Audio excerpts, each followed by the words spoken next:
నువ్వు ఆరాధించే దేవుడు అద్భుతీయ దేవుడు, ఆశ్చర్యకరుడు దేవుడు. నువ్వు ఆరాధిస్తున్నవే, మోకరిస్తున్నవే, ప్రార్థన చేస్తున్నవే అని సన్నిధైనా, నీ ఇంటికాడైనా, నీ ఇంట్లో అయినా, నీ బయట అయినా నువ్వు సేవించే దేవుడు అద్భుతీయ దేవుడు అని ఆరాధించేటప్పుడు నీ మోకాళ్ళు, నీ కన్నీళ్లు, నీ విధానం నిలబడలే. కారణం ఏంటి? దేవుడు నీలో ఆరాధించడానికి ఆసక్తి నీలో లేదు. కారణం ఏంటి తెలుస్తుందా?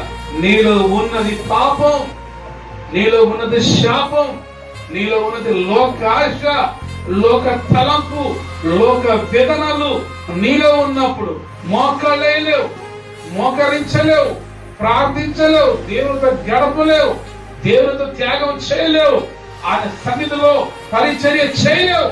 కారణం ఏంటంటే నీ లోక అపవాది లోకం వైపు, ఆకర్షణ వైపు లాగుతుంది.